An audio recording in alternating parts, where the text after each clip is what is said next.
અને કોંગ્રેસે હંમેશા કોઈ પણ માતા અને બહેનનું હર હંમેશા અપમાન કર્યું છે.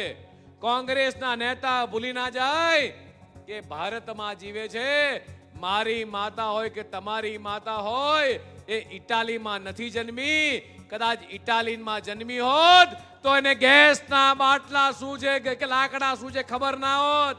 ભણના દીકરાઓ રામ યુગની અંદર ગાદીનો કોઈ ત્યાગ કર્યો હોય તો એક ભગવાન રામે કર્યો, અને આ કળયુગની અંદર કોઈ ગાદીનો ત્યાગ કર્યો હોય તો એક સોનિયા ગાંધીએ કર્યો. સવારે વડાપ્રધાન બનતા એને કોઈ રોકી નહોતું શકતું. અમરેલી માર્કેટ યાર્ડ ખાતે ગઈકાલે કાર્યક્રમ હતો. કાર્યક્રમ દરમિયાન સીએમ થી લઈને ગુજરાત ભારતીય જનતા પાર્ટીના પ્રદેશ પ્રમુખ, ત્યાંના સાંસદ અને બધા હાજર હતા.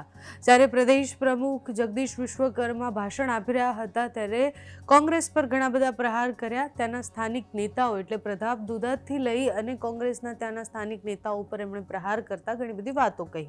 એ જ્યારે પ્રહાર કરી રહ્યા હતા ત્યારે એમણે કોઈના નામ ન લીધા, પણ એમણે સ્પષ્ટ એવું કહ્યું કે અમરેલીના સ્થાનિક અહીંયાના જે નેતા છે એવું કહેતા હતા કે વિશ્વકર્માના માતા એટલે જગદીશ વિશ્વકર્માના માતા બળતણ લઈ અને ખાવાનું બનાવતા હતા. ગેસના બાટલા ઉપર જે બબાલ શરૂ થઈ હતી એ બબાલ હવે અમરેલી સુધી પહોંચી અને પછી અમરેલીમાં આક્ષેપ પ્રતિ આક્ષેપો શરૂ થઈ ગયા. જગદીશ વિશ્વકર્મા ભાષણ આપતા હતા ત્યારે પ્રતાપ દુધાત વિશે બોલ્યા.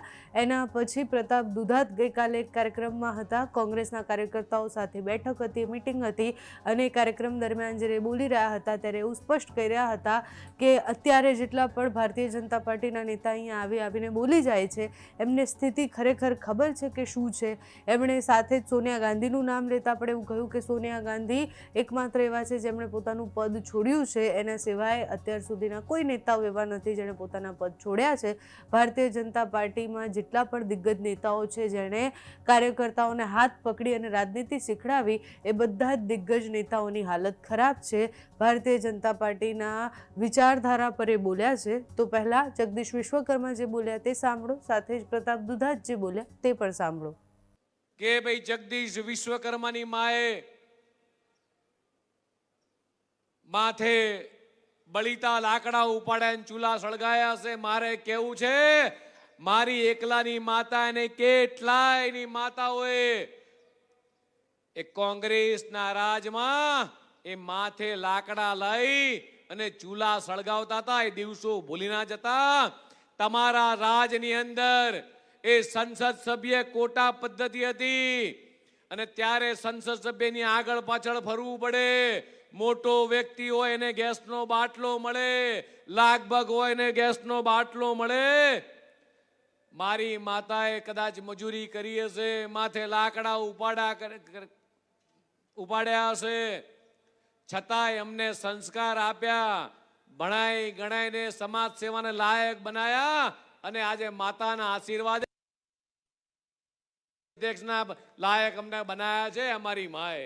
અને કોંગ્રેસે હંમેશા કોઈ પણ માતા અને બહેનનું હર હંમેશા અપમાન કર્યું છે. કોંગ્રેસના નેતા ભૂલી ના જાય કે ભારતમાં જીવે છે. મારી માતા હોય કે તમારી માતા હોય એ ઇટાલીમાં નથી જન્મી. કદાચ ઇટાલીમાં જન્મી હોત તો એને ગેસના બાટલા શું છે કે લાકડા શું છે ખબર ના હોત. તમારા નેતાના માતૃશ્રી ઇટાલીથી આવે છે એટલે એને કદાચ ચૂલાની ખબર નહીં હોય, ધુમાડાની ખબર નહીં હોય, ભૂંગળીથી એને ચૂલા નથી સળગાયા. મારીને તમારી માતાએ ચૂલા સળગાઈ, ખીચડી બનાવીને તમને મને મોટા કર્યા છે. કોઈની માતાનું અપમાન ના કરશો. મારી આ અમરેલીની પ્રજા કે મારી ગુજરાતની 6.5 કરોડ જનતાએ તમને 30 વર્ષથી એ તમને સેવાથી વંચિત રાખ્યા છે, સત્તાથી વંચિત રાખ્યા છે. આવનારા 50 વર્ષ સુધી તમને હજી સેવા અને સત્તાથી વંચિત રાખવાની છે. સેવા કદાચ કરી હોય તો ગુજરાતના મુખ્યમંત્રી માન્ય ભૂપેન્દ્રભાઈ પટેલે કરી છે. દેશના યશસ્વી પ્રધાનમંત્રી માન્ય મોદી સાહેબે કરી છે. આપણા મુખ્યમંત્રી પધાર્યા હતા, પ્રદેશ પ્રમુખ ભારતીય જનતા પાર્ટીના આવ્યા હતા. સોનિયા ગાંધીજી બારામાં કટાક્ષ કરતા હતા. ભણના દીકરાઓ રામ યુગની અંદર ગાદીનો કોઈ ત્યાગ કર્યો હોય તો એક ભગવાન રામે કર્યો છે, અને આ કળયુગની અંદર કોઈ ગાદીનો ત્યાગ કર્યો હોય તો એક સોનિયા ગાંધીએ કર્યો. સવારે વડાપ્રધાન બનતા એને કોઈ રોકી નહોતું શકતું. તમે જે પાર્ટીમાંથી આવો છો, તમારા સંસ્કાર તો જુઓ. જેને તમને પેદા કર્યા, જેને તમને બાવડું પકડીને નેતા બનાવ્યા, અડવાણીની હાલત તો તમે તપાસ કરો.